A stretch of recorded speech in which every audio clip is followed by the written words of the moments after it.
Thanks to Mike Cutler for a great first hour here on the Gary Sutton Show. And as we started hour number 2 today here on News Radio 910 WSBA, how many of you take a vacation? How many of you take a workcation? That means you take your work with you. You never really get away. And how do you feel if you're on the constant treadmill of work and no vacation really is possible? Well, that's a big question we're going to ask Michael Rose this morning, who's a workplace culture expert, as we talk about wired and tired. And Michael joins us here on the Gary Sutton Show. Mike, great to have you aboard this morning. Good morning to you. Good morning, Gary. Thanks for having me on. Michael, I was reading this article that was actually written by Bridget Schulte, latest research why everyone should take a vacation. And in our country, for some reason, and I think it says it here, we're one of the only countries in the world that really don't kind of provide for, I guess they call it a Great Britain holiday so much. Our mood is not as good. We seem to always kind of have morale sinking a little bit as demands rise while you're on vacation of any kind. And yet we find out when we study Europe, you're a little bit happier, live a little bit longer. What's this all tell you as you look at this whole thing? Well, I don't know what it's telling us from the European work schedules, but I do know that, technology is certainly here to help our businesses, but in many cases we can be so connected that it doesn't feel like it's helping. Sometimes I think it feels like it's almost hurting. But I think to kind of approach this from a very high-level perspective first is as technologies touching every single parts of our life, from workplace efficiency apps to the thermostat in our homes, I think that this notion of work-life balance is starting to disappear as well and being replaced with work-life integration. Our work and our lives are becoming so integrated that it's hard sometimes to probably see where the line is between, for example, your home in your work, or your home in your business, or your employee in their home, etc.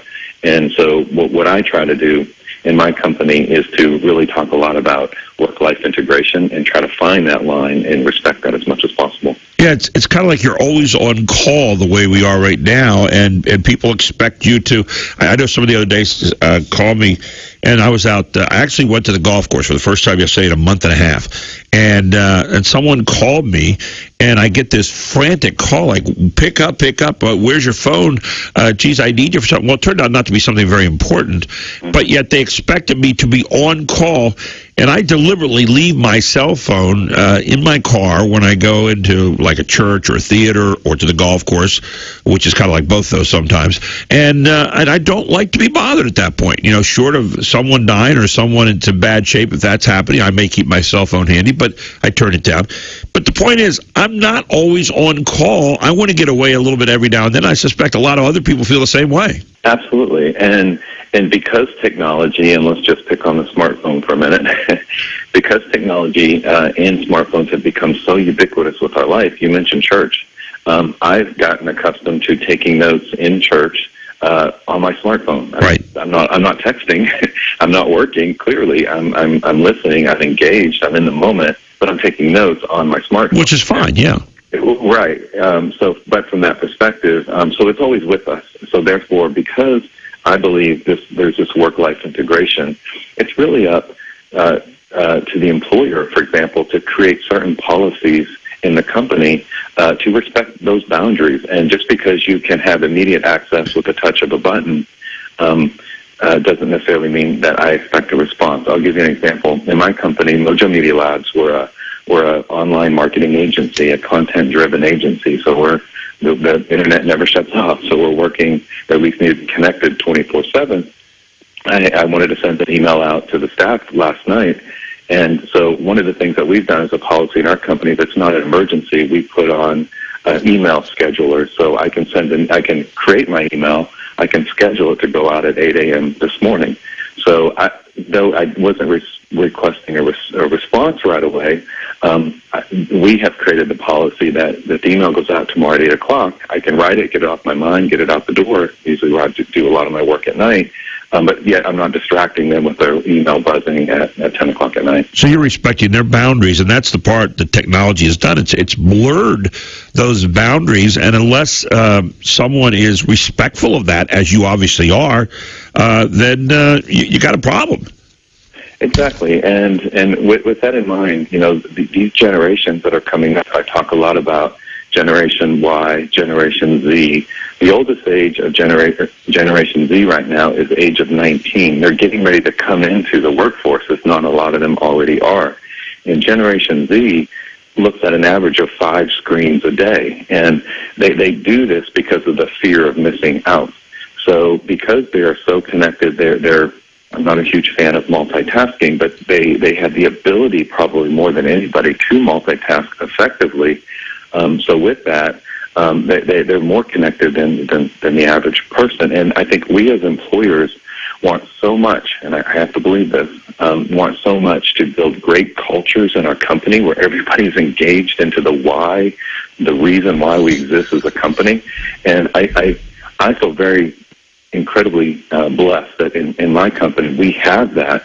But my balance now is not getting people engaged. Sometimes it's getting people not engaged to back off a little bit and really kind of respect their time. So these younger generations that are coming up, particularly Z, but also X, oldest age 34, they're in the workforce. They've grown up with technology as well. They're now going into management, and they're managing these younger generations and maybe even sometimes older generations. And that, too, can become a conflict if they're not respecting other people's time. We're talking with Michael Rose, workplace culture expert here this morning, about Wired and Tired. What do you do in terms of, are there other things you do in terms of respecting the boundaries of technology that seep into personal lives? You mentioned about, scheduling. Obviously you got an idea at a certain time, you send it out, but you have the courtesy of saying 8 a.m. this morning, then I'll go out and, people get up and they start to look at what they're going to do for the day. And that's the first thing I do is when I come in here, I'm going down my emails and making sure I didn't miss something. Last night when I come off the golf course, I'm checking emails for guests that are calling back and getting back to them right away, or voicemails. This morning, in fact, you and I communicated because you left me a message and I wanted to get right back to you. So, you respect those boundaries, but there are other things too. A lot of people, even if you do that, kind of still feel like, geez, I have got vacation time. I really don't want to take it because if I do that, I get behind. I know when I take vacation time, it takes me longer to set things up than it would if I was setting it up for the next day myself. So that you get that whole thing. And then when you come back, trying to kind of get back into that whole culture again of, okay, I'm here, I'm doing my work and so forth, is a little difficult too. I put a whole lot into one thought there. I'll let you separate it out, Mike. You bet. It's ironic we're talking today. For example, here in my company, we have a dozen or so employees, and today we decided to have Keep Your Human at Home Day. So Mojo's a very pet-friendly company. Everyone has pets. So, we all talk about our pets and one thing or another, I think more than our children. So we just had a, Keep Your Human at Home Day. Everybody stay at home, work from home. But, and I think that's just an example of how work and life is becoming more and more integrated. We're bringing on more and more employees in a full-time capacity in remote work. So, people are even more encouraged to work in their homes. So if that's not integrated, I don't know what is. Yeah. So we have to, as employers, as managers, as benevolent, culture-minded leaders, have to, I believe, pay very, very close attention to how this work-life integration is happening and then build it into your culture. Another example, as a conversation I had with an employee yesterday morning, and on his timesheets, he had 23 hours in the past 2 days. Monday, Tuesday of this week, he recorded 23 hours. And I had to call this person up, and I had to say, listen, I'm not happy with you right now. And I want to be very, very clear. So the reason why I'm not happy with you, I'm unhappy with you because of the amount of time you logged in. I said, either that's me not doing my job by giving you too much, setting too high of expectations for you, or it's you going above and beyond for your clients, which I can't argue with, but what can I do to help? What can I do to help you get to within a respectable amount of time to where you still feel like you have control in delivering value to the client, and where then you feel like you're meeting my expectations as well. So it was a fun conversation, let me say that way, but I grounded it with my reasoning of what if I have the vision in my company to afford the work week. So we'll never get there if people are putting in 12-hour days. You know, it's amazing. I remember a lot of memos that have gotten sent to me over the years. And usually what they are is, hey, you guys are doing a great job and so forth and so forth. And I'm one of those, when I read the memo, I say, okay, where's the but? This bad thing is happening. You did just the opposite of that. You went about it saying, hey, listen, I'm not very happy with you right now. And all of a sudden, man, your ears perk up. You say, oh, what's going on? You're working a lot of extra time. How can I make you more efficient? What can I? But the point that you made there is, what can I do to help you, eliminate some of that and make sure that you're working maybe more effectively, more efficiently, and also retaining more time for yourself and maybe your family in the long run. Absolutely, because again,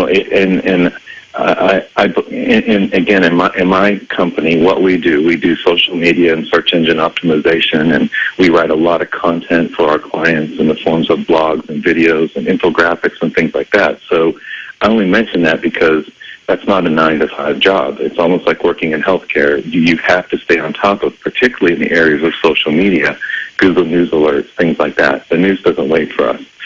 So because we have to be so responsive to our clients' needs, what we have started to do is communicate to our clients, Mr. and Mrs. Client, this is Mojo Media Labs. These are our values as an organization. We have 6 core values that we make all of our decisions on across the board: hiring, firing, and now we're taking it to clients to where then say, these are our core values, and this is the culture I want to build. We post our core values on our website. You can go to mojomedialabs.com about us. You can see our 6 core values, and so I think it's important for companies to align their core values with client core values, because if a client's going to be a driver, and in the agency world, with all due respect to those amazing clients we have out there, they don't value time. They value results, and they value marketing activities.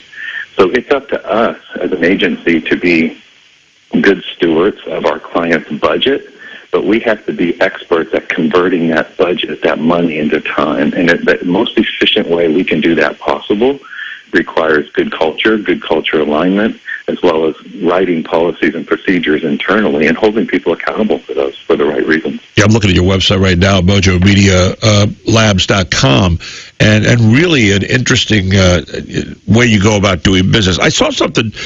I was in Ireland a few years ago on a golf vacation, and I was there for like 8 days, and we stayed in Killarney. And one of the things that I noticed was in the afternoon, we would go down to, some stores and some shops and so forth in the afternoon. They were closed. It was like they made this pact that everybody's going to close up during the afternoon. People were off taking naps and taking a break for 3 or 4 or 5 hours, and then they come back and reopen business for a few hours, and then they're closed again. But I was reading about a concept called collective restoration, where it's kind of the concept that you send everybody away on a vacation at the same time, and they say that contagion of happiness and all those kind of things that go with it become kind of pandemic. I want to talk to you about that idea of collective restoration when we come back here, Michael. We're talking this morning with Michael Rose, workplace culture expert and associated with Mojo Media Labs. You can check it out at mojomedialabs.com. He'll be right back. And you can make your calls, too, at 1-800-357-0910 if you've got questions about the topic, right here on The Gary Sutton Show on News Radio 910 WSBA. Can you get a vacation from technology? Can you get away so you have a little bit of collective restoration where everybody maybe gets away? One of the things maybe we could do is what they did in, I believe it was in Sweden, where basically they all took vacation at the same time, and then some of them could take 4 weeks of vacation. They get 5 weeks vacation. What's that like? The United States, by the way, is the only advanced economy with no national vacation policy, unless you count Suriname, Nepal, and Guyana. 1 in 4 workers, typically in low-wage jobs, have no paid vacation at all. Those that do get it, on an average, 10 to 14 days a year. And a lot of the American workers don't even take all their vacation days. We're with Michael Rose this morning, workplace culture expert, and with MojoMediaLabs.com. Michael, we talked about this idea of collective restoration, but the idea that you give everybody off. What's your thought about that whole concept? This is a perfect segue. Since we're in Pennsylvania, I live in Dallas, Texas. I grew up in Pennsylvania. Pennsylvania is my home state, and I grew up in my father's business, and in the small town of Brockway, Pennsylvania, essentially the town shut down at noon on Wednesdays, and I grew up in that environment that at noon, 1 o'clock on Wednesdays, the business was closed down on this little main street, and people went home, spent time with their families. It was really remarkable, and that was just what I grew up with. And then now, in mainstream business, clearly that's not the case. So I don't know if it's getting back to our roots, or if it's servicing the new generations that are coming up, where they don't live to work like previous generations. They work to live, and so from that perspective, I think that it's definitely moving in the direction that we need to reconsider the amount of time we put into it, and then reevaluate the efficiency we are putting the time in it. We know of one place in the country that comes close to Brockway, maybe. That would be Washington, D.C., where everyone takes off at some time, and they take some pretty serious vacations in Washington, D.C. The president's getting a 15-day vacation. Now, I realize when you're president, you carry a lot of things with you, but, Congress is off for 5 weeks. Now, a lot of them are working in their district and so forth, and yet Washington's one place that seemed to have said, hey, yeah, we'll take vacation. But one of the things that they found out here, that you get a good mood, and the good mood is contagious when you have people taking off. I wonder how it was, just using Brockway as a great example. How was it around a fairly happy place, I imagine, right? It was fantastic. I mean, it was like a holiday on Wednesdays. You know how you feel right before holiday or right before a vacation? It kind of had that kind of atmosphere, and that was exciting. I mean, I didn't know what that was, because I was growing up working in my dad's business at 9, 10 years old, but I just remember it not being very stressful. And I mentioned earlier that I would love to move towards a 4-day work week at Mojo and still keep, if not exceed, our client expectations. But I'm sure some of my people are listening right now, or they'll get hold of this recording. But I want to move to an unlimited vacation schedule, where if you want to take a vacation, you take a vacation, where you have unlimited vacation time. Because I know the culture that we have, they will first and foremost take care of the customer. Right. And if that means they take care of the customer on vacation in a very respectful area, or when somebody does go on vacation, that somebody's got their back, or a team's got that person's back. And what leads me to think that this would work very, very well for us, and more importantly, our employees, is we have a current employee, a senior strategist, out on for surgery, and he's out for an extended period of time, and it's amazing to me how everyone just kind of surrounded him and supported him through this time. Now, he wasn't going on vacation, he was going for a medical leave, which probably led to a different level of support, but the support was there, and the ingredients are there, and that's pretty exciting for me to see happen without my involvement, because now people are watching each other's back to take care of their peers, but also knowing that ultimately it's about delivering superior client. Doesn't that speak to the atmosphere you've developed? I mean, that really is what it speaks to for where I'm sitting. By the way, we'll have this up at Facebook.com/910WSBA tomorrow. So we're going to call all of your employees and tell them to make sure they listen into this very, very carefully. By the way, one of the things on a vacation, we have about a minute and a half left. One long-term study found that men who don't take vacations are 30% more likely to have heart attacks than those who do. And for women, it's 50%. Women who fail to take vacation are more likely to suffer from depression. So we see some of those things happen. So you just need a break. I was really impressed by what you said a moment ago about taking vacation when you want to. Not everybody's in a position or in a company that fosters the same kind of attitude you do.